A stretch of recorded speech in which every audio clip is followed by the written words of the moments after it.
Hi guys, it's Jess from Honest Fiction and welcome back to my channel. So today I'm going to be talking about my absolute favorite single parent romances.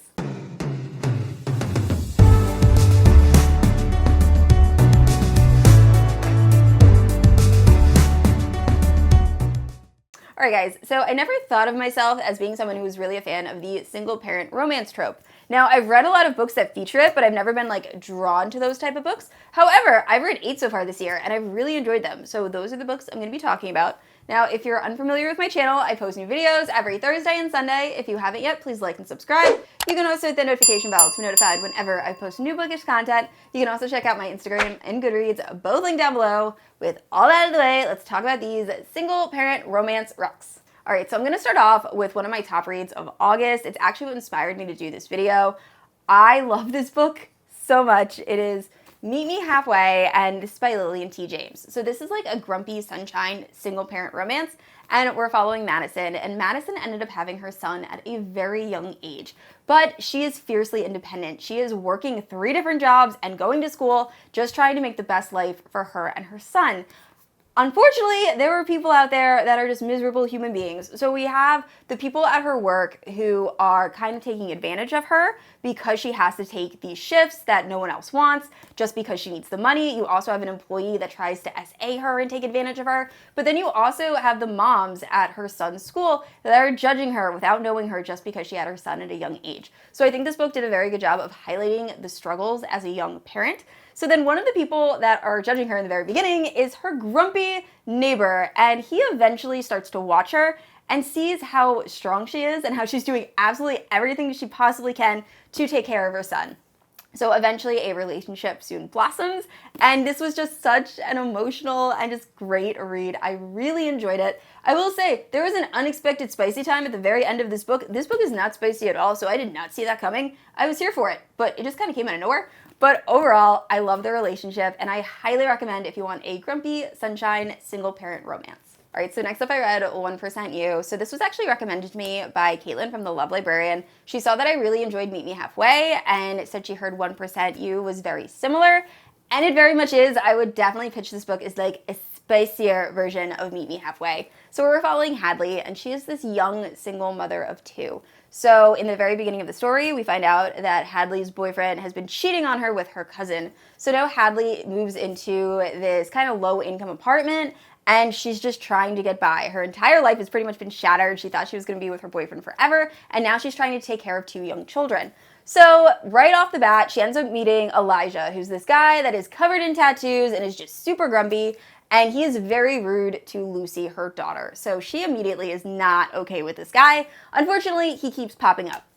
So eventually a relationship soon forms. Elijah ends up befriending Lucy and then really enjoys taking care of her other son and is just absolutely fascinated by this girl that is doing everything she can to take care of her kids. So I did very much enjoy this. I did rate it a little bit lower only because there's some sort of so in the very beginning of this story, our main character is actually pregnant with her son.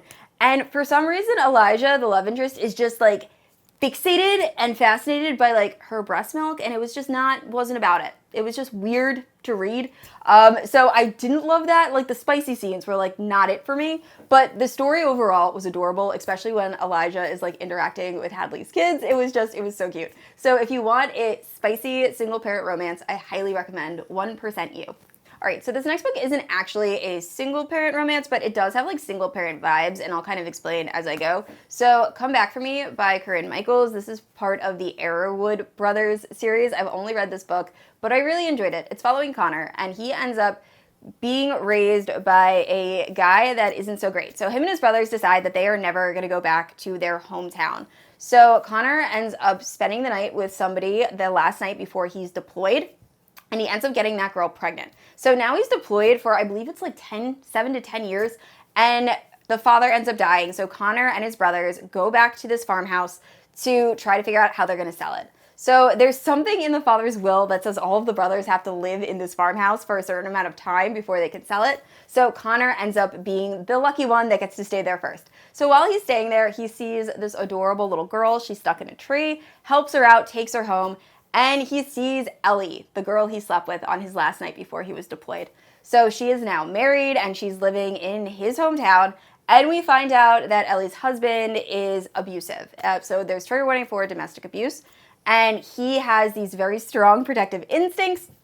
And he starts to believe that Ellie's daughter might actually be his. So it goes from there, but I really enjoyed this book. I've been meaning to pick up the rest of the books in this series. I don't know why I haven't, but I definitely will. But if you want a single parent romance and also like a second chance romance, I would check Come Back to Me out. All right, and then next up we have Confess by Colleen Hoover. I will admit, it has been a while since I've read this, but we were following Auburn, and when she was a teenager, she thought she met the love of her life. They just had this instant bond. They thought they were going to be together forever, and unfortunately, her boyfriend ended up getting very sick and passing away. So Auburn is really like shut off from love, and she is desperately searching for a job. So she ends up going into this art gallery and asks the owner for a position, and the owner is Owen. He hires her on the spot, and she's very fascinated by his art. So his art is actually created by people leaving their like dirty secrets at his art studio, and then he paints them. So I don't hear a lot of people talking about this. This is probably one of the more underrated Colleen Hoover books, but I really love this. I didn't really go too in depth with the plot just because you need to be surprised while reading this, but I highly recommend, and you will probably end up crying. Moving on, we have Juniper Hill by Devney Perry. This is the second book in the Eden series, and by far my favorite just because of the love interest. So this is following Memphis, and at the beginning of the story, she is traveling across country with her very young son. He's an infant, and she's just a single mom. So she ended up taking a position, I believe it's like a house cleaner, for this family that she's never met. And we find out the person that hired her ends up being one of the Eden siblings. So she's actually gonna stay in like a duplex style house with Knox Eden, who one, I don't think knew about this in the very beginning and just doesn't want someone living with him. And we also find out a little bit about Knox's history. So Knox is a chef, and he's tattooed, and he's great with kids, and he's just the absolute best. So we get to see Knox like slowly fall in love with Memphis and slowly fall in love with her son, and we get to find out why Knox was so hesitant to have them stay with him. And also there's a little bit of like romantic suspense towards the end of this book that I actually really enjoyed. So highly recommend. Like I said, this is my absolute favorite book in the Eden series, and Knox is just everything.